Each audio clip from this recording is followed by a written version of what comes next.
Bismillahirrahmanirrahim. Assalamualaikum warahmatullahi wabarakatuh. Perkenalkan, saya Isra Maharani. Saya adalah salah satu dosen di Prodi Pendidikan Matematika Universitas Al-Wasiyah Medan. Video ini saya buat sebagai syarat untuk sertifikasi dosen tahun 2025. Adapun di video ini saya akan mendeskripsikan mata kuliah yang saya ampuh, yaitu Desain dan Pengembangan Evaluasi Pembelajaran Matematika. Deskripsi umum mata kuliah ini adalah sebagai salah satu mata kuliah wajib yang diikuti mahasiswa Prodi Pendidikan Matematika yang ada di semester 4 dengan bobot 3 SKS. Mata kuliah ini berfungsi untuk mengevaluasi pembelajaran matematika pada jenjang pendidikan dasar, menengah, dan tinggi. Evaluasi pembelajaran mulai dilakukan dengan mengenal jenis model pembelajaran, mengevaluasi perangkat pembelajaran berdasarkan teori kognitif, afektif, dan psikomotorik. Evaluasi juga dilakukan dengan memilih model dan metode pembelajaran yang tepat dan sesuai dengan materi ajar. Evaluasi pembelajaran dilakukan berdasarkan perspektif kurikulum 2013 dan kurikulum Merdeka. Kemudian mahasiswa dilatih untuk mampu menganalisis hasil pembelajaran untuk mengetahui kualitas dan model serta kemampuan matematika yang diterapkan dalam pembelajaran.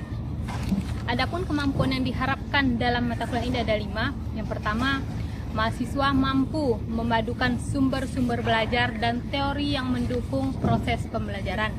Yang kedua, mahasiswa mampu menganalisis kebutuhan pembelajar. Yang ketiga, mahasiswa mampu mendesain perangkat pembelajaran. Yang keempat, mahasiswa mampu melakukan evaluasi pembelajaran berdasarkan perspektif kurikulum 2013 dan kurikulum Merdeka. Yang terakhir, mahasiswa mampu mengevaluasi tes hasil belajar dengan melakukan validasi pada instrumen pembelajaran. Materi dalam pembelajaran ini disampaikan sebanyak 16 kali pertemuan tatap muka, di mana pada pertemuan ke-8 ada UTS dan pertemuan ke-16 ada UAS. Sistem pembelajaran yang berlangsung dalam mata kuliah ini adalah melalui strategi student center learning dengan model ceramah, kooperatif, tinjau buku dan artikel, presentasi, dan partisipatif. Ceramah dan pemberian contoh diberikan pada pertemuan pertama untuk menjelaskan pemaparan materi. Kemudian ceramah dan pemberian contoh selanjutnya diterapkan pada saat masuk materi evaluasi kualitas tes hasil belajar, di mana mahasiswa harus dapat melakukan perhitungan secara manual dan menggunakan perangkat SPSS yang telah terinstal pada perangkat komputer mereka. Pemberian tugas dan kuis tinjau ke lapangan dilakukan untuk mengetahui sejauh mana pemahaman tentang materi yang telah dipelajari. Sistem penilaian dilakukan dengan menggabungkan capaian mahasiswa pada seluruh item kendali mutu. Yang pertama, partisipasi kelas sebanyak 10%, tugas mandiri 20%, tugas terstruktur 20%, UTS 20%, dan UAS 30%. Mahasiswa yang dapat mengikuti UAS dan UTS adalah yang telah memenuhi pertemuan sebanyak 75%. Kemudian, mahasiswa yang belum mengumpulkan tugas diberikan batas waktu 2 minggu setelah menyelesaikan UAS. Jika dalam waktu tersebut mahasiswa tidak mengumpulkan tugas, maka mahasiswa dinyatakan gagal mengikuti mata kuliah ini. Demikian deskripsi mata kuliah ini saya sampaikan. Semoga bermanfaat. Lebih dan kurang saya mohon maaf. Assalamualaikum warahmatullahi wabarakatuh. Bismillahirrahmanirrahim. Assalamualaikum warahmatullahi wabarakatuh. Waalaikumsalam warahmatullahi wabarakatuh.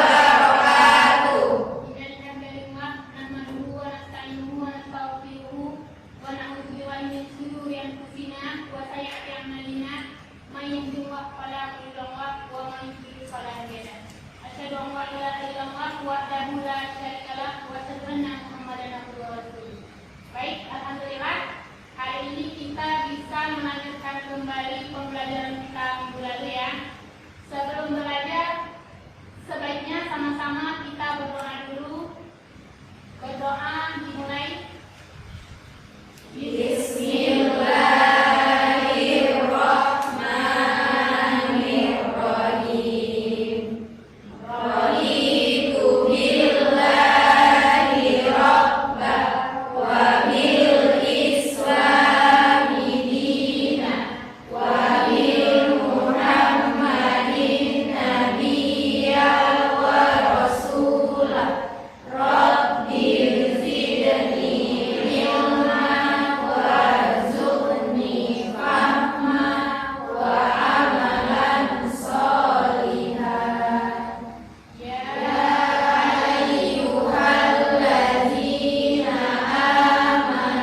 validitas. Ada berapa yang rumus kita mencari validitas? Ada dua. Yang pertama kita pakai rumus standar deviasi. Yang kedua produk momen angka atas. Sekarang kita akan belajar tentang reliabilitas. Apa itu reliabilitas? Berasal dari kata real. Apa itu real? Nyata, benar, ya, dapat dipercaya. Nah, setelah kita belajar tentang validitas minggu lalu, maka di reliabilitas juga kita perlu untuk mengetahui kebaikan, kereliabilan, kebenaran suatu tes, ya. Kemarin kita sudah belajar tentang validitas dengan rumus yang ada. Sekarang kita akan belajar tentang reliabilitas. Nah, untuk menghitung reliabilitas di sini kita ada 5 rumus, ya. Yang pertama kita pakai rumus Sperman-Brown. Di Sperman-Brown ini kita menerapkan rumus. Yang pertama rumus ganjil genap, yang kedua awal dan akhir. Kemudian yang kedua lagi kita ada belajar rumus dengan rumus dan tidak. Yang keempat dan yang selanjutnya baik, hari ini kita akan belajar tentang rumus Sperman-Brown yang ganjil genap dan awal akhir, ya.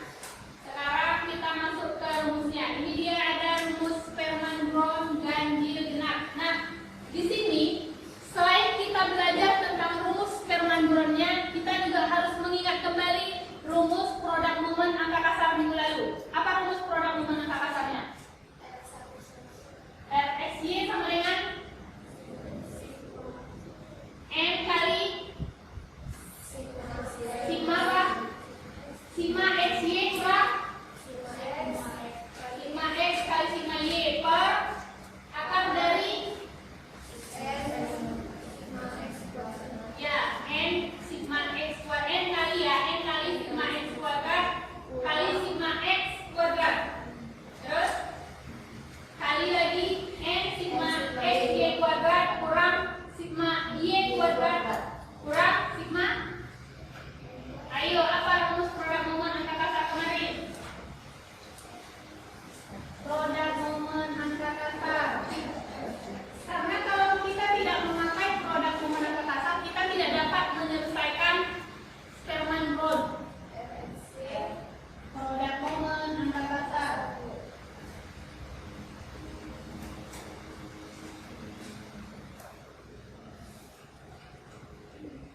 RXY sama dengan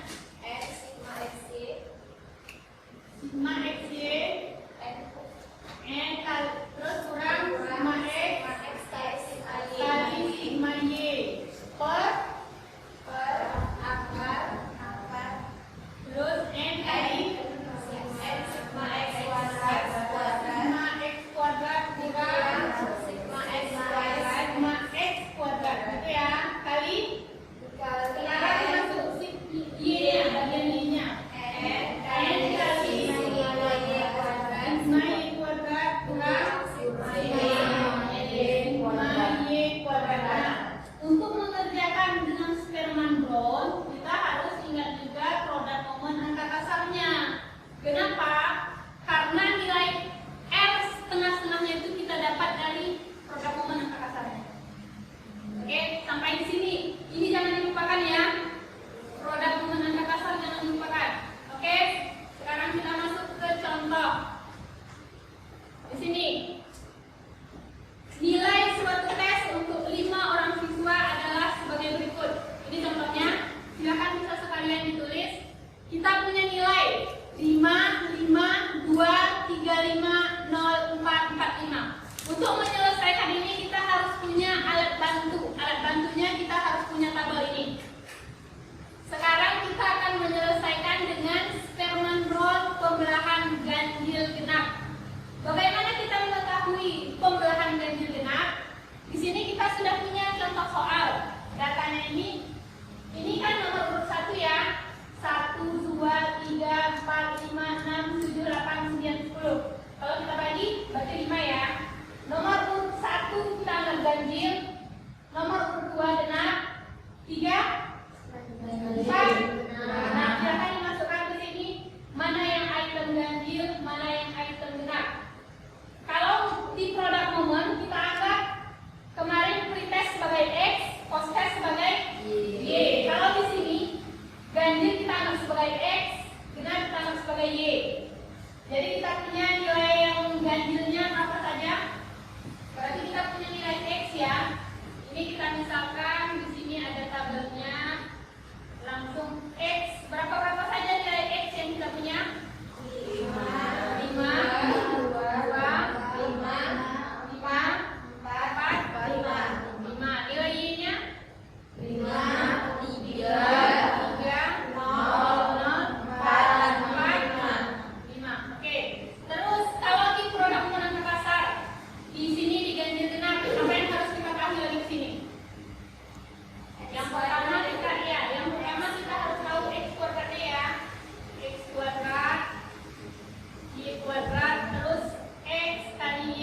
sigma X Y ini ya. 72 kurang sigma X dia 21 kali 17 ya, kali 17. 21 kali 17 per akar berapa M-nya tadi? 5 kali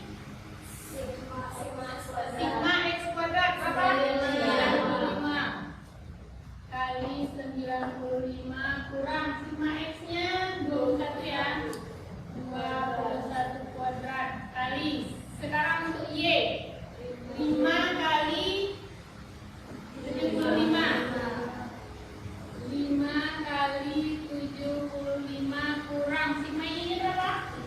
17 kuadrat 17 kuadrat berapa? Ini kali ini berapa? 5 kali 72 360 kurang 21 kali 17 357. Sekarang yang di bawah 5 kali 95 berapa? 405. Terus 21 kuadrat 441 kali 5 kali 75 375 kurang 17 kuadrat 89. Silakan dikurangkan 360 kurang 353 terus per itu langsung dikurangkan 3 per 400 berapa? 34. Terus yang satu lagi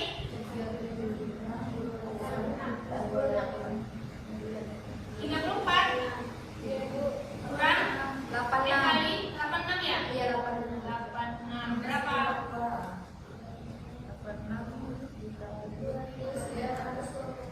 Akarnya? Kasih akarnya? 34 kali 86 berapa? 2924. Akar kan akar 2000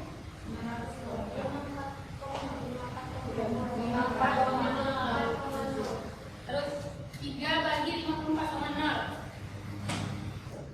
0,05. Sekarang kita masukkan ke rumus pembelahan ganjil genap.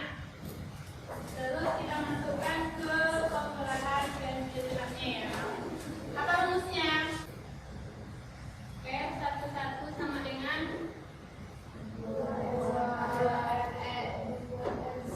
2 kali nilai ini tadi 0,05 ya. 2 kali 0,05 per 0,05. Silakan hitung berapa? Kan terus ini 1,05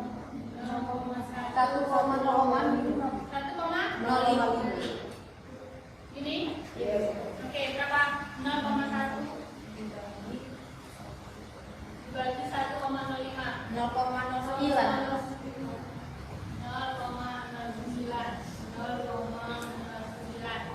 N kita tadi berapa? 5. Kita lihat di tabel 0,5 ya. Dengan N5 taraf signifikan kita 0,07. Dia dikatakan variabel kita apa? Jika R itu lebih besar dari apa? Nah, berarti ini Lebih besar dari berarti dia variabel ya. Oke. Sampai yang di sini ada pertanyaan? Ada? Ada. Kita lanjut ke pembelahan awal akhir. Nah, untuk yang di awal akhir berarti di sini kita pakai, kita misal ya. Kita misal 1 sampai 5 sebagai X, 6 sampai 10 sebagai Y dengan cara yang sama.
4, 5. Kita pindahkan awalnya X, akhirnya Y.